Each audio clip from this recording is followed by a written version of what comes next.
messieurs, bonsoir et bienvenue à votre émission La Parole au quotidien. Toujours avec plaisir avec nous en studio cette semaine, M. Serge Tidjani, curé du secteur Saint-François de Laval. Tout d'abord, bonsoir M. Serge. Bonsoir Mirko et vous qui nous recevez chez vous. Bonsoir aussi.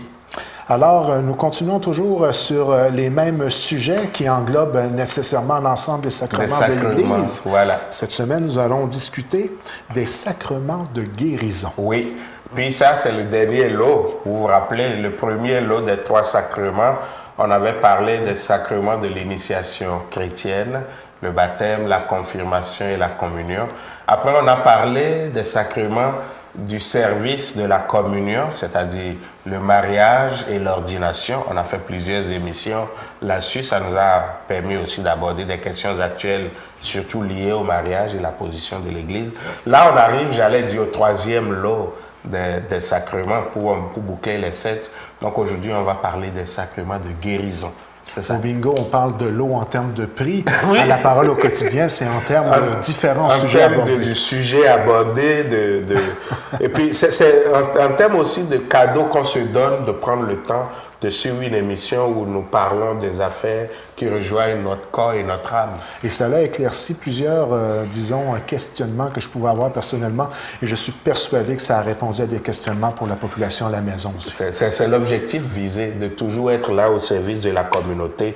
Notre émission à nous, La Parole au quotidien, c'est pas de faire de grands coups de théologie ou de prendre des envolées où on se retrouve plus, mais de regarder dans notre simplicité autant que possible. Vulgarisation. Vulgarisation, c'est vraiment ça l'objectif visé. Essayez, même quand le langage originel ou original a l'air compliqué, essayez autant que possible de le dire le plus simple, le plus abordable pour que chacun se retrouve et puisse se dire: est-ce que j'embarque ou est-ce que je n'embarque pas? Il y a toujours une chose qu'il ne faut pas oublier. La parole au quotidien, moi je suis prêtre de l'Église, donc je ne peux que parler au nom de l'Église, en plus de mes convictions de foi et mes convictions personnelles. Mais je les partage très sincèrement, très fortement sans doute aussi, mais tout aussi très humblement. Et je dis toujours aux gens, quand vous avez reçu la parole, maintenant, c'est à vous et avec Dieu de voir qu'est-ce que cette parole va produire en vous et qu'est-ce que ça va augmenter, changer, corriger en vous. Et c'est toujours avec beaucoup de plaisir que cette émission, je continue à l'animer avec Mirko. Connecté à notre réalité d'aujourd'hui aussi, hein? Et on fait aussi même attention à nos réalités locales. Locales, c'est important. Parce que la parole au quotidien, il ne faut pas oublier, lorsque nous disons au quotidien, c'est la parole dans notre réalité là. Donc, ce n'est pas une parole prononcée il y a 2000 ans seulement, c'est une parole prononcée pour moi aujourd'hui. Comment je vis ma foi, ma réalité avec la parole de Dieu. Et c'est ça, sacrement de guérison. Voilà encore un exemple concret qu'on va aborder aujourd'hui. Justement, pourquoi parle-t-on de sacrement de guérison? Mais vous savez, les sacrements de l'initiation chrétienne nous donnent la vie, nous font entrer dans la vie de foi, nous font entrer dans l'intimité de Dieu. Les sacrements de service ou les sacrements au service de la communion nous font prendre une responsabilité, une place de façon, j'allais dire, fonctionnelle dans la communauté pour être au service, que ce soit dans le mariage ou dans l'ordre ou dans les sacrements de l'ordre. Mais l'être humain est un être fragile. Puis malgré sa meilleure volonté, malgré toute sa décision, son choix d'être bon, la réalité est là que notre fragilité nous rejoint, notre faiblesse nous attaque et la belle vie de foi qu'on a reçue, les beaux engagements qu'on veut vivre au service de la communion, on en vient à manquer. Alors, les sacrements de guérison sont là comme des sacrements qui nous réveillent, qui nous redonnent l'énergie pour que nous continuions la route que nous avons décidé d'aborder. Est-ce qu'on pense d'une conscientisation en ce qui concerne le fait que nous sommes des êtres spirituels? Nous sommes des êtres spirituels, mais nous sommes aussi des êtres corporels et tout va ensemble. Si mon corps se sent mal, ça se sent aussi dans mon cœur, dans mon esprit. Puis si mon esprit se sent mal, il n'y a pas de mal psychologique qui n'atteint pas non plus le corps. Si mon esprit se sent mal, mon corps aussi en ressent le coup. Donc, parce que l'être humain a un tout. Et c'est ça les sacrements. Les sacrements, je ne peux pas juste dire c'est quelque chose de spirituel sur l'être humain spirituel. Non, le sacrement est donné à l'être humain dans sa totalité, dans sa globalité. Et maintenant, l'effet peut être spirituel dans une situation, l'effet peut être corporel, mais la grâce qui est donnée, c'est la grâce de Dieu pour l'être humain qui est là. À l'époque d'aujourd'hui, M. Tidjani, on le sait, il y a plein de médecins, de psychologues, de psychiatres, d'aide, disons, entre guillemets, professionnelle qui est offerte à l'ensemble de la population et accessible. On peut même dire qu'au niveau du monde entier, le Québec, avec notre régime de santé, on est très gâté sur ce sujet bien précis. Mais pourquoi parle-t-on de guérison plutôt spécifique au royaume de l'Église? Voilà. Vous avez parfaitement raison. Puis, la question, je trouve que c'est bien pertinent. On a des psychologues, des psychiatres, des infirmiers, des médecins, des travailleurs sociaux, mettez-en, de toutes sortes. Et pourquoi a-t-on besoin encore d'un sacrement de guérison? Je vais vous faire remarquer une première chose.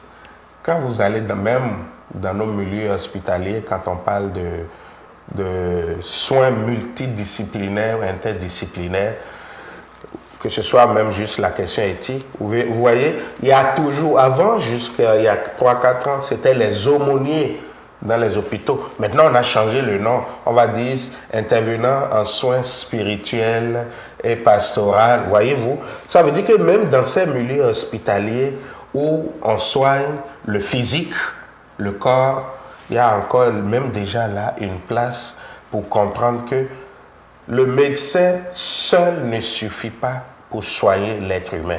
Dimension le psychiatre, l'être a aussi une dimension spirituelle. Et l'être humain, je le répète encore, étant un tout, tu ne peux pas aller juste à l'hôpital soigner son corps et dire je ne m'occupe pas de ta foi, je ne m'occupe pas de ta profondeur spirituelle, ça me dit rien que tu crois ou que tu ne crois pas. L'être humain est tout ça. Et même déjà en milieu hospitalier, on sait qu'il faut soigner le malade total. Je pense que c'est le thème actuel. Et le malade total, c'est aussi son bagage spirituel. Vous allez voir des gens qui, à l'hôpital, parce qu'ils vont aller faire une opération ou parce qu'ils filent mal, ils vont recevoir la communion, ils vont demander le sacrement avant d'aller recevoir les soins. Mais maintenant, je reviens à la question elle-même. Pourquoi des soins spirituels? Pourquoi des sacrements de guérison alors qu'il y a plein de guérisseurs de toutes sortes dans le monde? Il faut distinguer les domaines, c'est ça. Il y a des questions que seul le mathématicien peut régler. Il y a des questions que seul le physicien, le géologue, l'astronaute, l'astrologue peut régler. Il y a aussi des questions que seul dans l'être humain, le spirituel peut régler. Et les sacrements de guérison, il faut aussi les situer là. Je suis un être humain et autant mon corps, l'être humain que je suis à l'extérieur, peut vivre des drames de souffrance et a besoin de guérir et donc de ces professionnels, autant l'être humain que je suis dans son spirituel peut souffrir et a besoin du professionnel qu'il lui faut en ce moment pour l'aider à faire un cheminement de guérison. Donc l'être humain étant tout, il ne faut jamais séparer ce qui le guérit. Qu'on soit à l'hôpital ou qu'on soit à l'église, qu'est-ce qu'on veut tous? Le bonheur. Le bonheur déjà là et le bonheur au ciel. Donc que quelqu'un demande le sacrement de malade ou le sacrement de pénitence ou demande un sacrement parce qu'il vit quelque chose et ça compte dans sa foi pour qu'il en guérisse, je trouve ça très louable et très honnête aussi de savoir emporter sa foi même dans les réalités, les problématiques que nous vivons à l'extérieur. Alors maintenant, identifions ces différents sacrements. Alors les deux sacrements, je les ai prononcés tout à l'heure. Le premier sacrement, c'est... Mettez l'ordre que vous voulez, mais moi je dis l'onction des malades. Le premier sacrement. Et le deuxième sacrement de guérison, c'est le sacrement du pardon ou de pénitence. Donc voilà les deux sacrements qui font les sacrements de guérison. Et parlant, le sacrement des malades, on voit tout de suite, c'est la situation d'une personne qui vit une épreuve dans sa santé, physique, corporelle, spirituelle, tout ça. et qui demande la grâce de Dieu pour cheminer et pour guérir avec ce qu'il vit, ce que cette personne vit.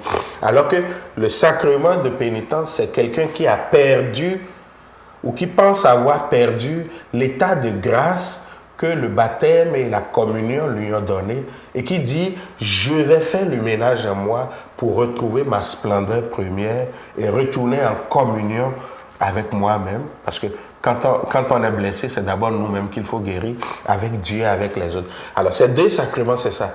C'est là que se trouve leur guérison. De nous aider à nous remettre sur la ligne pour retrouver le bonheur et l'épanouissement que nous voulons là. En ce qui concerne particulièrement le sacrement du pardon, ça peut être fait de façon ponctuelle selon les besoins de la personne en question? Oui, on va avoir une belle émission. Je pense qu'on en a, j'ose dire une belle. On a déjà eu l'une ou l'autre fois, mais on va revenir encore, on va faire une émission sur les sacrements de pénitence. Ça va être peut-être dans 2 ou 3 émissions. On se fait de la publicité en même temps.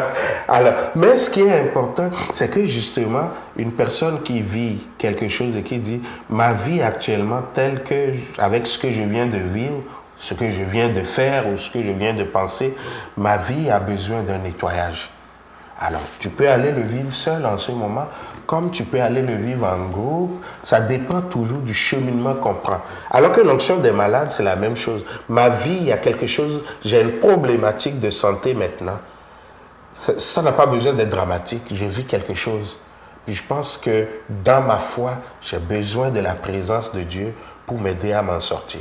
Alors, je vais recevoir le sacrement des malades au cœur de ce que je vis. Comme on le disait, autopromotion, donc ceux qui veulent en savoir plus suivent la prochaine émission. Exactement. Donc, en terminant pour cette semaine. En terminant, moi, je constate quelque chose souvent dans notre société aujourd'hui. Nous sommes dans une société où tout le monde veut être performant. Puis je dis bravo, c'est bon de toujours vouloir monter. Mais si nous ne faisons pas attention parfois, nous allons penser que le goût de performance peut nous faire oublier la réalité de notre fragilité. Nous sommes des êtres fragiles. Je ris souvent quand le mercredi des cendres, je me donne ou on me donne les cendres, on dit « Souviens-toi que tu es poussière, tu retourneras poussière ». Comme pour nous dire, nous sommes des êtres fragiles, nous ne sommes pas parfaits. Superman, ça existe juste au cinéma. Hein? Alors, les êtres fragiles que nous sommes, on a besoin de la présence de Dieu. On a besoin de la tendresse, de l'amour de Dieu pour nous redonner notre énergie, pour nous redonner notre vitalité, pour nous redonner, même j'allais dire, notre dignité d'enfant de Dieu, parce que c'est en Dieu que se trouve notre force. Alors, cette semaine, n'oubliez pas, si c'est le moment où vous sentez peut-être votre faiblesse, n'oubliez pas qu'il y a Dieu avec vous et qu'il est prêt à vous tenir la main, à vous sauver, à vous guérir.